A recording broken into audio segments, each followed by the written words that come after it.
I woke up one morning and couldn't leave my own property.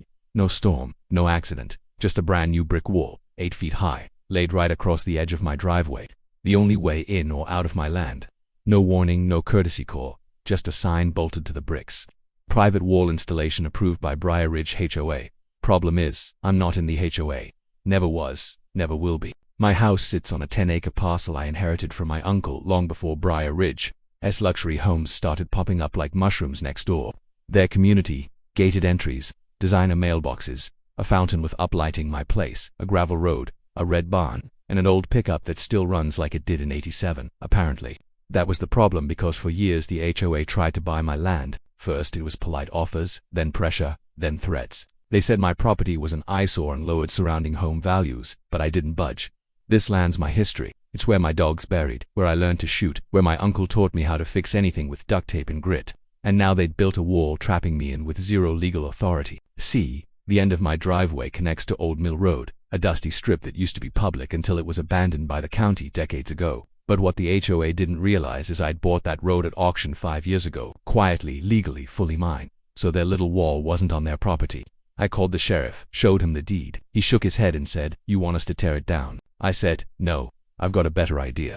First I hired a welder. We built a gate right where the wall ended. Not a normal gate, a 14 ft tall cattle gate painted neon green with signs that read, "Private road, no trespassing, toll access only."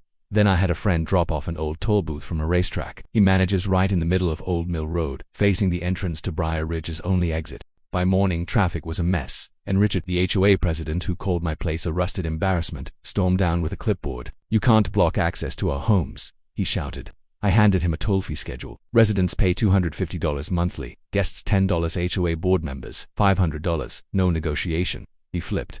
But I'd already spoken to the sheriff, already filed a trespassing complaint, already had drone footage of their wall going up, bricks being laid on my land, and I wasn't done. I sent a letter to every homeowner in Brier Ridge, explained what happened, included photos, the full legal documents, and a special offer. If the HOA tore down the wall, apologized, and paid for the damage, I'd consider waiving the toll. Neighbors were mad, but not at me. Richard and his crew never informed them. They spent $80,000 of HOA money to build a wall on property they didn't even own. A week later, the wall was gone. 2 weeks later, Richard resigned from the 3 weeks later, I got a check in the mail for exactly what it cost to fix the gate and grass. But the gate that stayed as a reminder because now I own their only exit. So next time someone thinks they can push around a quiet country neighbor, they might want to ask themselves who owns the road beneath their wheels. If that made your inner petty cowboy smile, make sure to hit like, subscribe.